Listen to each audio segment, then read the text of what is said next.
Hello gang, welcome back to my YouTube channel. Now in today's video I'm going to be talking about how I bulked up as a really skinny kid, really fast and really efficiently, in my opinion. I'm going to be basically covering in this video what I did to bulk up, how you can prevent it, my story, my overall look towards bulking. I'm going to be also mentioning some actionable steps that you can follow throughout this video to ease your process of bulking. I'm also going to say what to look out for and what to prevent in order to have a successful bulk. And lastly, I'm going to be covering in this YouTube video why you should not cut and you should commit yourself to bulking. I thank you guys for watching this intro. Please stay for the further explanation of bulking. I'm going to be covering this and making it as simple as possible. Thank you for watching, stay tuned.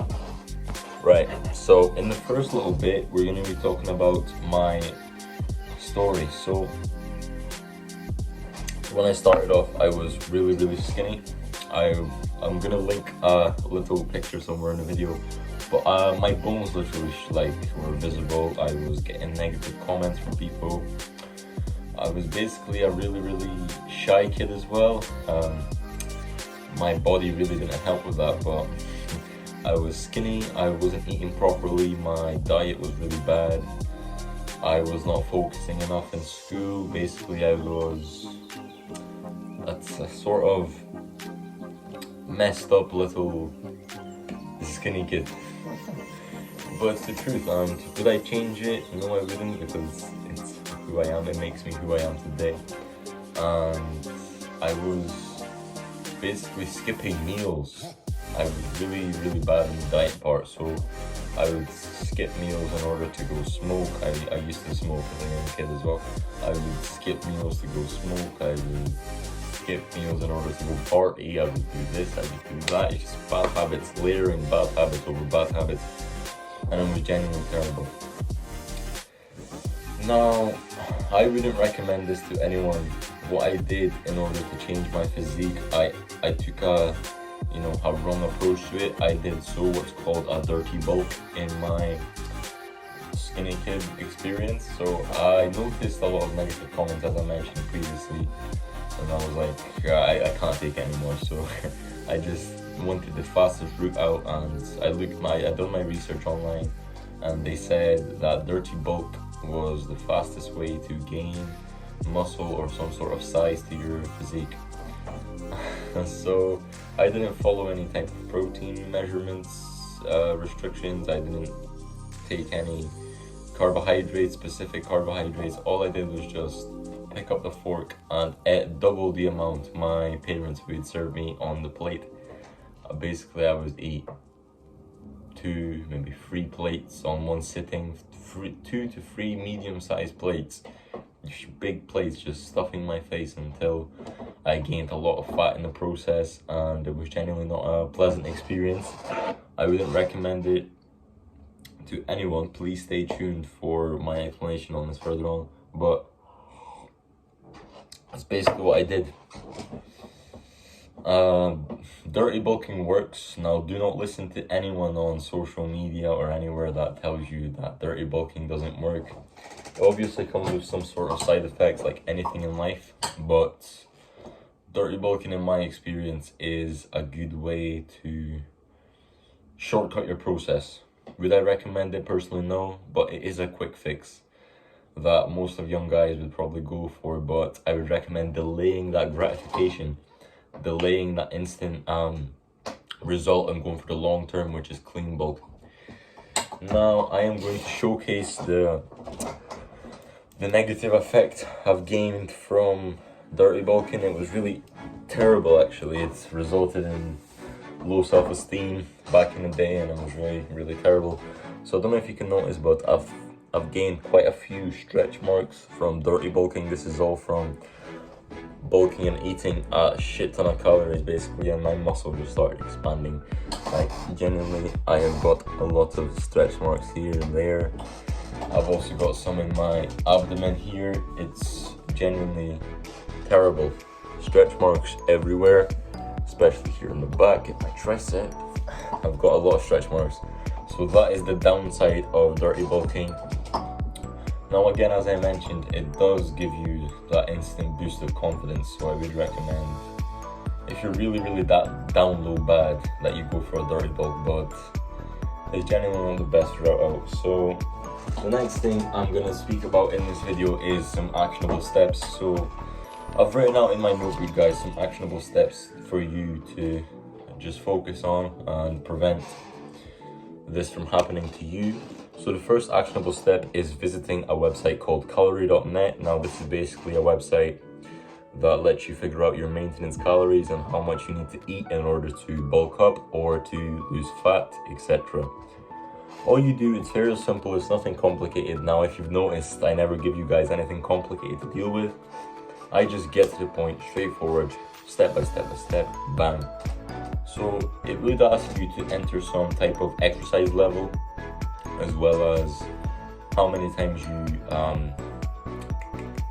exercise per week, and what's your height, your body weight. It's gonna ask you simple stuff like that. All you do is plug them in, get your maintenance calories. Once you've got that, I want you to go into a calculator or just a piece of paper, write down your maintenance calories from the website itself, and then I want you to add on to the maintenance calories 200 to 300 calories on top. So for example, if my maintenance calories was something like 3,500, I would aim to add 300, which would then result into 3,800 calories. So that's basically how to calculate your calories. And then I've mentioned this before, you should be eating 1 gram of protein per pound of body weight on top of your calories. So this would mean if I was 200 pounds, I would then eat 200 grams of protein. So that's what it would look like, 1 gram of protein per pound of body weight.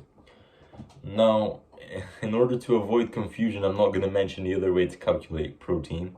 This is the simplest way. All you do is find out your weight in pounds and then just convert that, do 1 gram of protein per pound of body weight. And that is the simplest way to find out your protein daily intake.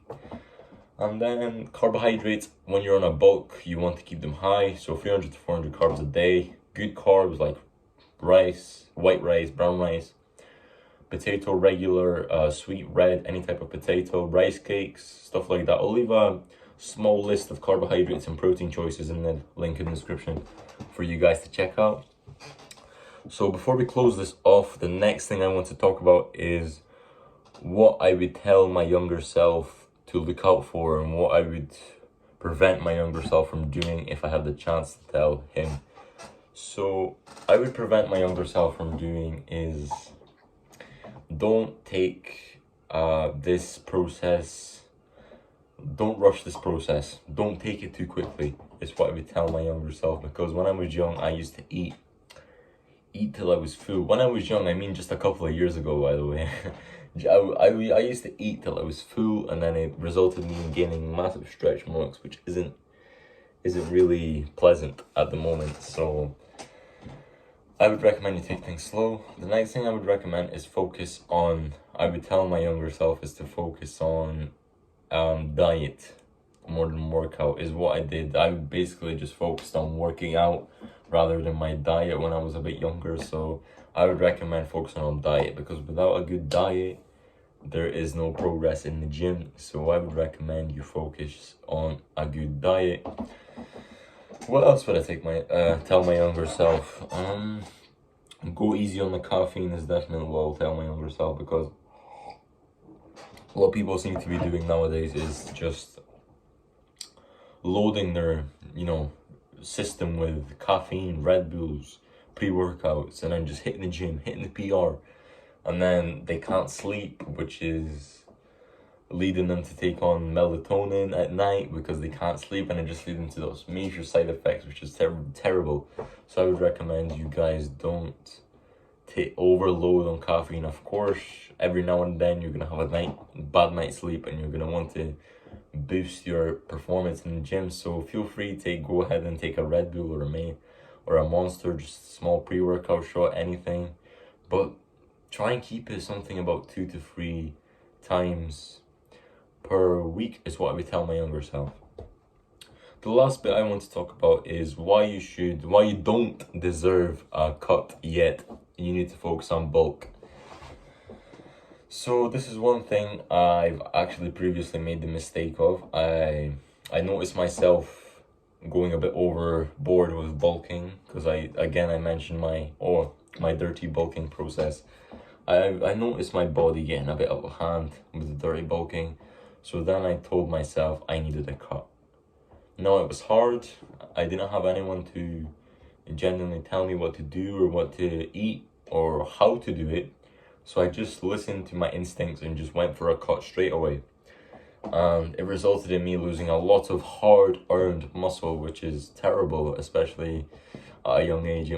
For some of you guys, it might just deplete your self-esteem. But I would recommend you just stick to bulking. It's just as simple as that. Just don't. And I know you might see some fat that you don't like. I might just want to see some fat on here, fat there. But you genuinely have to stick to bulking is what I would recommend, because at that young age, you have to bulk. Now, I thank you for watching. Please like and subscribe and comment down below. See you later, guys. Thank you for watching, guys. I hope you enjoyed my YouTube video. Please leave me a like and subscribe. If you want to receive a free workout plan and a meal plan all altered upon your goals, please email me in the description down below and I will make sure to send you a personal muscle building plan or calorie deficit or a meal plan, whatever you guys may need. I will make sure to list that for free.